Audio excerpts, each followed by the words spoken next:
Hello जी, अस्सलामुअलैकुम। क्या हाल है गाइज़? उम्मीद है आप सब ठीक होंगे, अपने घरों में खुशआबाद होंगे।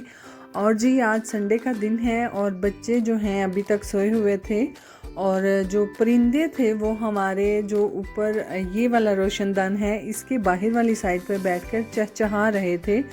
और इससे जो मेरा बेटा है अली वो तो ऑलरेडी पहले से ही उठ गया था और दूसरे बच्चे जो थे वो सोए हुए थे और मैं इसे भी कह रही थी बेटा सो जाओ क्योंकि बाहर जो है आज धुंध पड़ी हुई है और काफ़ी ठंड थी, इसलिए मैंने बच्चों को नहीं जगाया, नहीं तो ऑलरेडी इस टाइम तक बच्चे जाग जाते हैं। अभी जो है 7:30 का टाइम हो चुका था और बाहर आप देख सकते हैं कि कितनी धुंध है और मैंने इसीलिए बच्चों को नहीं उठाया ताकि आराम से बिस्तर में पड़े रहें, क्योंकि अगर बच्चे उठ जाएं तो वो फिर बाहर आकर जी तंग करते हैं, घूमते हैं, फिरते हैं। और धुंध थी और जहाँ तक लग रहा था सुबह ही देखने में कि धुंध थोड़ी देर के बाद हट जाएगी और इसी तरह से हुआ कि थोड़ी देर में फॉग जो थी वो हट गई थी और धूप निकल आई थी। तो यहाँ पर जी इस तरह का मौसम था कुछ और हमारे घर में जी थोड़ी देर के बाद जो थे काफ़ी परिंदे इकट्ठे हो गए और मैंने जब उनको देखा तो माशाल्लाह से काफ़ी नीचे कल बच्चे जो भी खाते पीते हैं या इधर उधर की जो चीज़ें गिरी होती हैं परिंदे वो उठा के खा रहे होते हैं। और यहाँ पर जी कवे और लालियाँ, हम तो यही कहते हैं, कवे और लालियाँ जो थी इकट्ठी थी और मैंने यहाँ से ली जी रोटी और छोटे छोटे हैं, इतने ज़्यादा बारीक बारीक भी नहीं, मैंने उनके छोटे छोटे पीस करके जो थे वो कवों को डाले ताकि वो खा लें। ज़ाहिर है अगर कोई भी परिंदा जो है वो लेगा खाएगा और वो एक हिसाब का सदका जारिया भी होता है, परिंदों को कुछ ना कुछ डालते रहना चाहिए हमें। और मेरे बच्चे जो हैं अभी आजकल की रूटीन में अक्सर बाहर जो चारपाई होती है सहन में उधर बैठ के खाना खा रहे होते हैं तो वो साथ साथ परिंदों को भी दे रहे होते हैं। तो मेरे हाल में तो इसीलिए परिंदे जो थे वो आज भी आए थे और इसी टाइम पे ही तकरीबन आए थे। तो मैंने जी शाम की रोटी बची हुई थी उसके मैंने छोटे छोटे पीस करके तो मैंने कब्बों को और जो लालियाँ हैं इनको डाल दिए ताकि वो खा लें और माशाल्लाह से सारे के सारे ही वो ले गई थी उठा के और उन्होंने खाए थे। और हमें हमेशा जो है परिंदों का भी ख्याल करना चाहिए क्योंकि परिंदे जो होते हैं वो भी एक खुदा की महलूक है और हमें ये नहीं कि बस जी अपना ही ख्याल रखना चाहिए, हमेशा परिंदों का भी रखना चाहिए। और दूसरी साइड पे जी हमारा नाश्ते का भी टाइम हो गया था और मैंने आटा भी फ्रिज में निकाल लिया, मक्खन जो जो चीज़ें चाहिए होती हैं सब कुछ मैंने जो था वो रख लिया और नाश्ता बनाना मैं स्टार्ट करने लगी थी। तो इससे पहले जो था मैं यही सोच के मैं रुक गई क्योंकि मेरे बच्चे जो हैं ज़्यादातर ठंडी रोटी इतनी नहीं खाते, वो गरम गरम ही पसंद करते हैं। तो मैंने फिर बच्चों को जी साथ साथ उठाया और ये कुछ जो हमारी रोटियां बची होती हैं ना, एक मैंने अलहदा से बास्केट रखी है उसमें मैं डालती जाती हूँ, जब हमारे काफ़ी सारी जमा हो जाती हैं तो फिर हम डेरे भेज देते हैं। और ये जी मेरे शाम के बचे हुए कपड़े थे जो कि मैंने धो लिए हुए थे और कुछ मैं शाम को ही मशीन में डालकर तो सो गई थी क्योंकि वो खुद बहुत धो के तो निकाल देती है। तो यहाँ पर मैंने शाम में ही कपड़े जो थे वो मशीन में डाल दिए थे और मशीन ने धो दिए थे और मुझे ये था कि मैं सुबह डाल लूँगी, अभी तक तो है धूप नहीं थी आई। और यहाँ फिर जी मैं बच्चों को उठाने आई तो जब आके अंदर देखा तो माशाल्लाह से सारे अपनी चारपाइयों से उठ के तो सारे बहन भाई इकट्ठे एक चारपाई पे हो चुके थे, यानी कि बेड पे तो खेल रहे थे अंदर ही अंदर। और यहाँ पर मैंने सबको फिर उठाया कि उठो, मुंह हाथ धो, ब्रश जो जो करना है करो और फिर जी मैं नाश्ता बनाऊं और नाश्ता वगैरह करने के बाद इनका टाइम हो जाता है जी ट्यूशन का भी जल्दी ही, तकरीबन 10 बजे जो है इनका ट्यूशन का टाइम हो जाता है।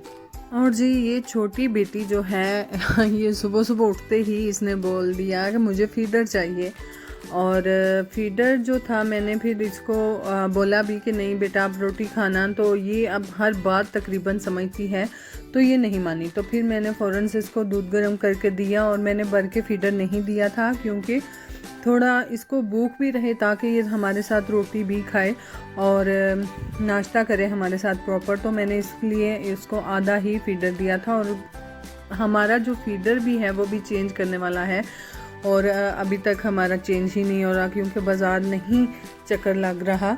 और यहाँ पर जी बच्चे फिर भी अपनी मस्तियों में खेल भी रहे थे और ये सारी चीज़ें। तो यहाँ पर जी मैंने सबको नाश्ता करवा दिया था और नाश्ते के बाद जी हमारी चाय जो है वो तो लाजमी है, और चाय नहीं है दूध पत्ती होता है हमारा, तो मैंने फिर वो यहाँ पर उन सबको दिया। और यहाँ पर जी अपने जो पापा हैं उनके साथ बच्चे खेल रहे थे। पता नहीं अब इस खेल को कहते क्या हैं, मुझे तो है नहीं पता, पर हम खुद बचपन में इस तरह से खेलते थे कि एक हाथ में हम कोई भी चीज़ पकड़ कर तो इस तरह से हाथों को दोनों मुट्ठी बंद कर देते थे और जिसमें होता है वो ढूंढना होता है। और बच्चे हमेशा की बार जो था वो बच्चे पापा की जो मुट्ठी थी वो ढूंढ लेते थे कि इसमें है। तो वो कहते थे आप लोगों को कैसे पता चलता था, तो वो कहते हैं बच्चे फिर कह रहे थे कि नहीं हमें दें, आप हार गए। तो धूप जी हमारी निकल आई थी और यहाँ पर बच्चे जो थे वो खेल रहे थे। थोड़ी देर के लिए उन्होंने बोला कि मामा आज हम थोड़ा लेट चले जाएंगे ट्यूशन। तो ट्यूशन पे जी कोई कंप्रोमाइज़ नहीं स्टडी पे, इसलिए मैंने बोला कि नहीं, फ़ौरन से जो है आप लोग अपनी तैयारी पकड़ो। तो यहाँ पर थोड़ी देर पहले खेल रहे थे और फजर बार बार आगे आ रही थी, तो मैं कह रही थी आपको बॉल ना कहीं लग जाए, आप साइड पे बैठ जाओ। तो वो चारपाई में आके बैठ गई, तो वो भी चारपाई भी जी सामने ही थी और यहाँ पर बच्चे खेल रहे हैं। और यहाँ पर फजर को जी आवाज़ आई थी बकरियों की और फ़ौरन से गली की तरफ भागी और वाकया में ही बकरियाँ थी गली में। और यहाँ पर खड़ी होकर देखती रही और मैंने बोला फजर कौन है, तो कहते हैं बड़ी अजीब सी और मज़े से बाहर ज़ुबान निकाल कर कहती है ले लूँ। तो ये जी हमारी छोटी सी डेली रूटीन होती है, इसी तरह से कभी बच्चे कुछ कर रहे होते हैं और कभी कुछ।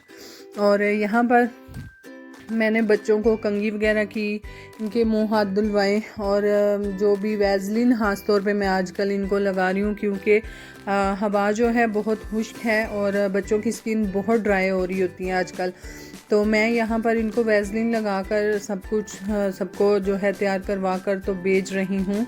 और फजर जी इनसे पहले रेडी होती है, वो सबसे पहले आगे थी कि मुझे भी लेके जाओ। और यहाँ पर बच्चे जा रहे हैं और वो उनको देख के मुसलसल रोती है क्योंकि हमें वो कह लें कि एक हाथ लगे हुए हैं कि फजर को हम सीढ़ियों से नीचे उतरने नहीं देते। ये एक दिन पहले भी गुम गई थी और इसलिए हम अब ऊपर से कुंडी लगा देते हैं। और फिर थोड़ी देर मैंने फजर को यहाँ पर बैठा के प्यार पूर किया और उसको बोला कि आप ऐसे ना करो। तो फिर जी यहाँ पर हमारा डेली रूटीन जो है वो स्टार्ट हो जाती है जी बर्तन धोने। और बर्तन मैंने यहाँ पर धोए और एक सारा दिन में मुझे ये एक बर्तन धोना जो है ना, और ख़ास तौर पे एक बर्तन और एक तवे के ऊपर रोटियां बनाना, ये बहुत मुश्किल लगता है। और यहाँ पर बर्तन धोने के बाद जी हमारी क्लीनिंग हो रही थी किचन की और चूल्हा काफ़ी दिनों से साफ़ करने वाला था। और मैंने फिर ऊपर से नीचे से दोनों तरफ से चूल्हा साफ़ किया क्योंकि काफ़ी दफ़ा जो है वो चाय उबल जाती है, दूध उबल जाता है तो नीचे बहुत गंद होता है। तो मैंने उठाकर सारा प्रॉपर जो है चूल्हा भी साफ़ किया। और ज़ाहिर है एक चीज़ अगर आप जहाँ पे काम कर रहे हो वो साफ़ सुथरी ही होनी चाहिए। और मेरे काम करते करते फजर मैडम अपना काम कर गई थी। यहाँ पर सारा का सारा जितनी भी उसने क्रीम थी वो अपने फेस पे लगा ली और जितने भी वाइप्स थे वॉशरूम वाले वो भी उसने सारे निकाल दिए थे पैकेट में से। और काम ख़राब करने में सबसे आगे होती है। तो हमारी जी किचन जो था वो क्लीन था, रेडी यानी कि नीट क्लीन हो गया, हमने साफ़ सुथरा कर लिया। और आज जी संडे का दिन था तो इसलिए हमारी काम वाली को जी छुट्टी थी और सफाइयाँ हमने खुद ही करनी थी। मैंने फिर फ़ौरन से पहले बर्तन धोए, किचन साफ़ किया और फिर सारी चीज़ें समेट कर तो मैंने झाड़ू लगाना स्टार्ट कर दिया। और हम हमेशा जी खुद भी करना चाहिए काम, क्योंकि काम वाली जो होती हैं वो जहाँ से उनका कुछ दाग लग जाए वो लगा लेती हैं, अच्छे से सफाई नहीं करती। और मेरी बेटी जो है वो खूब मेरी हेल्प करते हुए और आगे आगे आ रही थी, मैं कह भी रही थी पीछे हो जाओ तो नहीं मना होते। और यहाँ पर हमारा दूसरा कमरा था और ये भी साफ़ मैंने कर लिया था और वो कपड़े पड़े हैं प्रेस करने के लिए और हर चीज़ पे कवर है। साडा वस नहीं चलता, सिकंदा ते भी जी कवर चाड़ लिए। और ये जी हमारा घर है छोटा सा। और यहाँ पर मैंने किचन भी साफ़ कर लिया। सारा घर जो था वो मैंने सिर्फ झाड़ू लगाया था, मैंने प्रोलियाँ नहीं लगाई थी। टाट मैंने इसलिए नहीं था लगाया क्योंकि आज का दिन है, सुबह फिर सफाई वाली आ जाएगी और फिर मैं उससे अच्छी खासी सफाई करवाने वाली हूँ, क्योंकि पता हमें तब ही चलता है जबकि खुद अगर हम सफाई करें तो संडे था और मैंने जी अपने हस्बैंड के कपड़े प्रेस किए। और प्रेस हमेशा से हमारे घर के जो मर्द हैं वो कपड़े बहुत अच्छी तरह से जांच के, जैसे कह लें कि वो पहनते हैं कि कहीं से कोई सिलवट जो है वो दो तो नहीं बन गई, एक सिलवट होनी चाहिए, और ये सारी चीज़ें प्रॉपर हमें देखनी होती हैं और बहुत ध्यान से हमें प्रेस करने चाहिए। और मैं तो हमेशा से पहले ही प्रेस करके रख देती हूँ, और कभी कभी हो भी जाता है कि नहीं भी किए होते, फिर डांट पड़ जाती है जी आपने कपड़े क्यों नहीं प्रेस किए और पहले करके रख देने चाहिए थे। तो इसलिए मैं पहले ही कर देती हूँ और करने भी चाहिए। ज़ाहिर है मर्द हजरात जो होते हैं वो इसी तरह की उनकी रूटीन होती है कि कभी फ़ौरन से कहीं जाना पड़ जाए तो कपड़े अगर प्रेस ना हो तो फिर माशाल्लाह से उनका गुस्सा जो है वो लेवल पे होता है। तो इसलिए पहले एहतियात ही बरतनी चाहिए। बाकी जी अगर आपको हमारा व्लॉग जो है अच्छा लगता है, काइंडली लाइक करें, शेयर करें और सब्सक्राइब करना मत भूलिएगा, क्योंकि अगर आपका ही प्यार होगा तो हम ग्रो कर पाएंगे, अगर आपका प्यार नहीं होगा तो हम ग्रो नहीं कर पाएंगे। और मेरी इस छोटी सी मेहनत कह लें कि उसको रंग देना है तो आपने। बाकी दुआओं में याद रखिएगा। मेरी तरफ से अल्लाह हाफिज़।